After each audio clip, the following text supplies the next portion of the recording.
All right, so this is the first play right after jump ball, right? To open the game up. And let's check out what happens right here, right?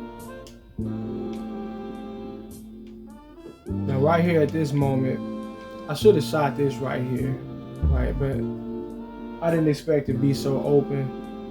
Computer usually almost never bites on the screen like that, right? So I always just expected they're gonna be right with me usually, right? But that happened, so I didn't go for it. But two things occurred right here. Initially, I wanted to pass. I tried to pass the ball to my guy right here, so I pressed the button to pass him the ball. Wasn't allowed to pass it, right? It's the obvious thing to do. Pass the ball to the guy that's wide open, the center, power forward, wide open on his way to the basket. So I tried to pass him the ball, but the game wouldn't allow me to release it. So I continued to run for it, and I actually tried to pass it quite a few times, right? So I'm pumping the button, the A button, to try to get the ball off, but not allowed to do that. And so, I'm like, all right, fuck it. I'm just go ahead and go for the dunk, go for the layup. And look what happens right here. Let's take it back. Look what happens right here.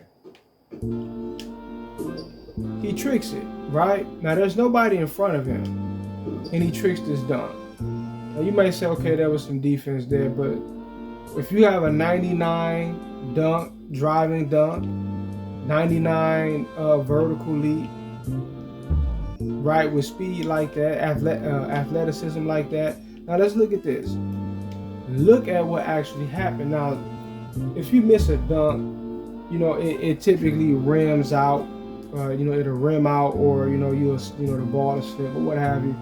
But in 2K, how you understand that the dunks that you miss in 2K is it's a part of a script, it's a part of an overall narrative, is because it doesn't rim out. It just hits an invisible lid on top of the basket, right? So when you see him try to throw it down, it didn't touch the rim. It touched pure air, right? It just bounced off of pure air, right?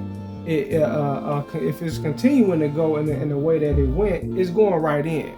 But the game had already determined you're not making this, right? That's basically what's going on, which is the whole point of making a lot of these videos, to show there's a narrative at play, and the game is already preset, or maybe just in the moment is determining what is and is not going to happen. So right here, you have a situation like this.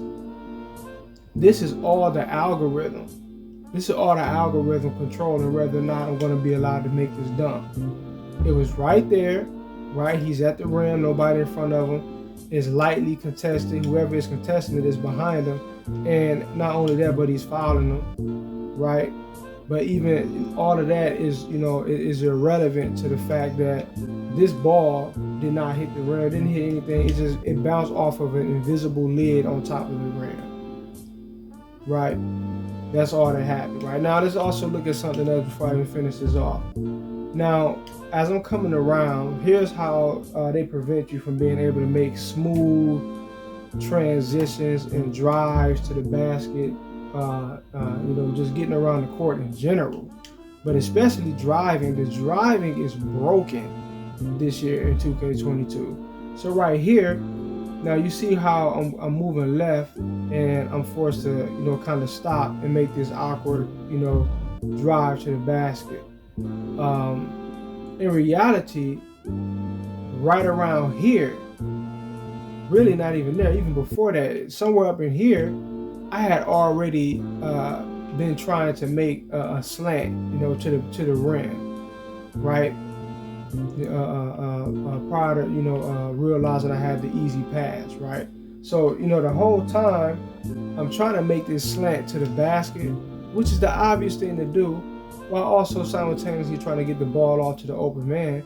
But what they've done in order to impede on your ability to just constantly take it at computer's throat, to constantly drive it in, pound it into the paint, what they've done to impede on your ability to be able to do that is they don't allow you to make those sudden movements and slants and the typical angles and drives that you would make to the basket. They have you kind of blocked off with like an invisible force field that you gotta run around. So computer, they're guarding you from a distance a lot of times. Right here, this is basically what they're trying to say. The defense is there, so therefore I'm not allowed to just make a clean cut like that. Right? So the defense is allowed to project itself to where it is not even standing. To project itself into an area where it's not even at yet. So you gotta run around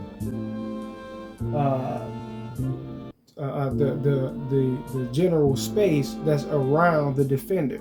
You have to even run around that because they're constantly trying to understanding that you could just bust their ass relentlessly. They're constantly trying to prevent you from just being able to make fluid movements like that. This is not an issue that I've seen in 2K21 like that. One thing that I noticed in 2K21, you could probably even find this on my channel, is in certain instances where you would get the blow by on computer in a scenario where you can kind of tell that the game did not intend on allowing you to get it that easy. You would get wide open. This has happened to me about 3 or 4 times playing 2K21. You would get wide open. Let's say you would get right to the paint and nobody is there, and your man would just stop on a dime and do a hesitation, do a hezo, a fake hezo. It's like, wait a minute, and he would do, and that is something that's scripted because it's not even a hezo that's in your dribbling package. You don't do it. You don't do that specific hezo at any other time. It would only happen in those scenarios. It's like, wait a minute, what's the chances that this would happen that many times, and it will only happen when I'm wide the fuck open, like what you're looking at right here. It'd be a situation just like this right here, a clean shot to the basket, and then just make you stop and do a heads up. Like this game is people are gonna understand. They did not intend on this to be a genuine, sincere attempt at an NBA simulation, right? This is totally scripted, right? Anyway, peace.